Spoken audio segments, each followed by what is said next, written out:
Right then, it's a quick walk around video for a really lovely Honda Civic. This is a 1.6 diesel sport, finished in the best colour by a mile on these in my opinion, which is the sporty blue metallic.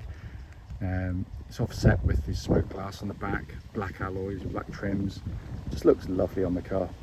64,000 miles on the clock, full service history, and it is the Navi model, so it does have the sat nav, not just the big screen, which is a really sought after option on these.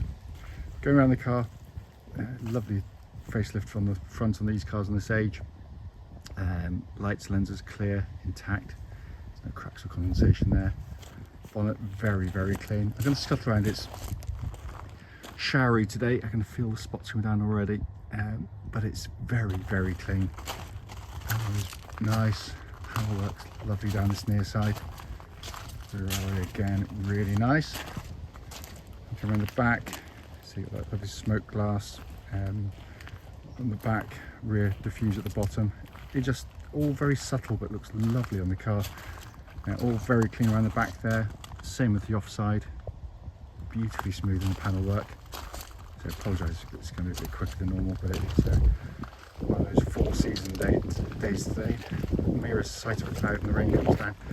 But that is in lovely condition. Coming to the boot area, cavernous boot. And it's been kept in beautiful condition, given the fact this is a family car and they're normally quite heavily used. So coming to the back, and this is basically the play den for kids in the back, and quite often they again can be quite heavily marked. Yet this one has been kept absolutely beautifully. On the front, passenger side, very clean. Full set of original Honda mats in the car. Passenger seat, again, limited use. Coming to the front now, driver's door card, lovely and clean. Same footwell areas down there. The driver's seat again for the age and mileage, in fantastic condition. Inside the car now, engine's running as always, so the dash is illuminated. A stunning interior this is. You see there, sat nav working absolutely perfectly. Rear camera on the car as well, which complements the front and rear parking sensors. Coming down, just wonderful condition. And that's the view you get as a driver in a Honda Civic. It is the best dash designed by, pardon me, crikey me, Country Mile, caught me out. It really is a fabulous design. Engine's running, no warning lights on the car at all. Let's go over here for you. Hopefully you can see 64,482 miles. By the way, the little yellow airbag light stays on for about 30 seconds to a minute. Does a pardon me, that's tickling. It checks over the system before it turns off after a very short period of time, which it literally just done. Finally, just to show you, owner's manual pack and locking wheel nut key, all here present with the car. Right then, this is a quick road test video, and this is for a Honda Civic. It's a 1.6 Sport Navi. The car's registered SB65RKX. Mileage at the start of the road test is 64,482 miles. The reason we do these videos, and especially actually this section, the road test section, is to ensure that if anyone is online looking at any of our cars, they get to see the actual car, pardon me, that you're looking at in operation. And the reason being is, like loads of people have been to see cars which looked absolutely fine in photographs or a description, but only to get there and find out it's actually got an obvious fault that shows up when you drive, and that can be hugely frustrating, whether you're driving a short distance to a garage or hours on the road. It's also done on these very quiet country roads in this beautiful part of Gloucestershire. This actually forms part of the road test route we take our customers on, and the hope is, of course, it'll be representative of what you'd feel yourself should you go on a drive in the car. The car has been very well looked after. It's in lovely condition and it drives every bit as good as it looks. Twist the key, engine starts instantly and settles to a smooth, even idle. There are no warning lights on the dashboard at all relating to the engine or any other part of the car, and temperature gauge is running at a third, which is exactly where it's meant to be on a Honda. The engines are brilliant diesels, absolutely brilliant. Honda are master engine builders, so you've got reliability and longevity pretty much assured as long as you sort of maintain them well. The timing chain driven, there's no cam belts on them, which is a big bonus, so you don't change those, generally speaking, within the life of the engine. But more than that, it's just the way it drives. I mean, obviously you buy a diesel for economy, and they deliver relatively easily. Actually, it's one of these you don't have to sort of nurse them completely, but obviously, you know, smooth driving, anticipating what's going on is the best. I've owned numerous Civics using this engine, even doing my shorter trips, which is generally what I do in driving these days. I'm still getting around about 60 to the gallon, which is the worst I get. When I go on longer trips, normally down to Dorset to see family and friends, just going with the flow of the traffic, I'm always exceeding 70 to 75 to the gallon, so they can deliver it. But also it's just smooth, quiet, powerful, flexible. It's a really lovely unit, really is. Engine then feeds into the clutch and gearbox. Clutch on the car, smooth and positive, bites exactly where it's meant to. And then the gearbox, another fantastic Honda gearbox. Like most modern cars in this day and age, and the gearbox actually is joined to the gear, you know, the gear lever is joined to the gearbox underneath by cables. Unfortunately, that means with lots of manufacturers you end up with kind of this horrible, light, lifeless, vague gear changes. How they achieve that is beyond there you go. This is the opposite of all of that. It feels substantial is the best way to describe it.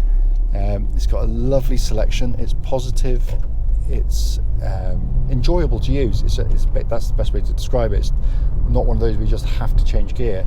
It's one you enjoy using. It just feels engineered, which it is, and that feels exactly as it would have done when it was new, by the way, so there's just zero wear in it.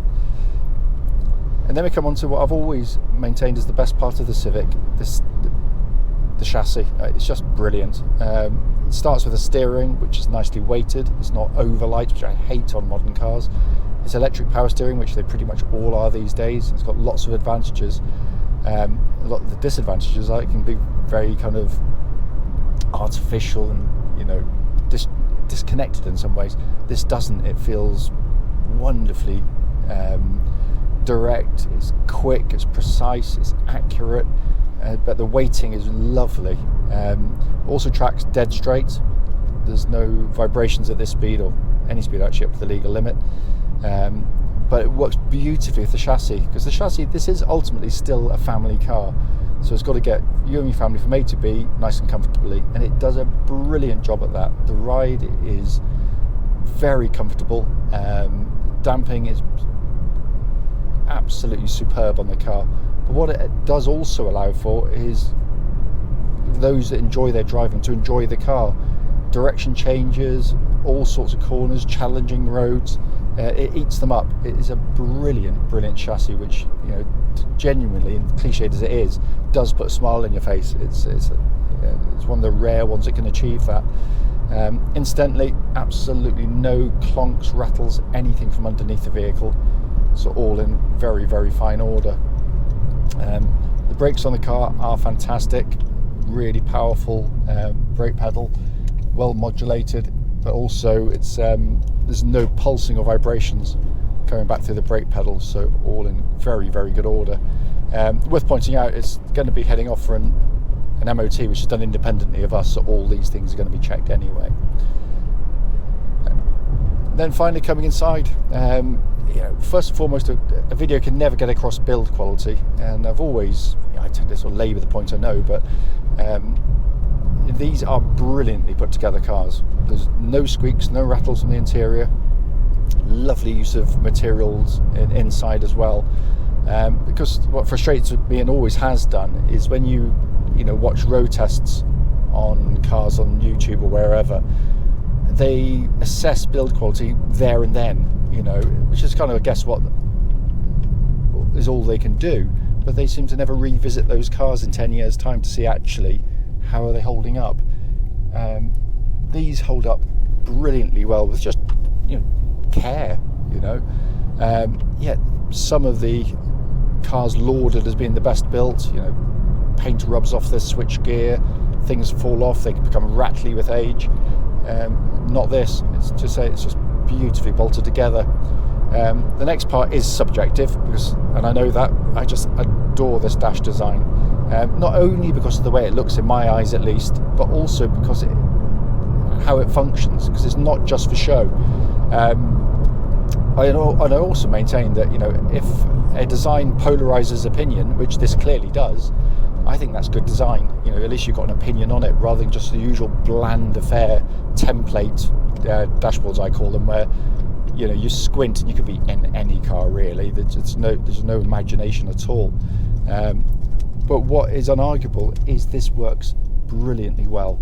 The most conventional part is actually the center section here, the center stack. So you've got a nice big, easy to use Garmin based sat-nav system. Down below that, a dual zone climate control system, so you can have different temperatures side to side. And that pumps out lovely cold air, by the way. It's all been checked and working. But my favorite part is this two-tier design in front, because it is design genius. The upper deck is the stuff you're going to look at most regularly. But the one that you should look at the most often, of course, is your speed. And there it is, all by itself, big white on black digital display. It's fantastic. And if you go abroad, you can press a button, change it to kilometers as well. The way it works is amazing. I mean, I can look at that car in the distance ahead, but at the corner of my eye I can see my speed, but I don't have to look down at any point. And that's, you know, a really impressive safety feature, I think, on the car. Down below that you have a more conventional pod of dials, your rev counter flanked by the temperature and fuel gauges, but it all just blends beautifully. It's a really easy dashboard to get in, jump in and drive. You don't have to, you know, 2 or 3 days in the car, you've absolutely mastered it. And then finally got this lovely sporty leather bound steering wheel. It's in wonderful condition in here. It's been beautifully looked after. I can't fault the car at all. It drives absolutely beautifully.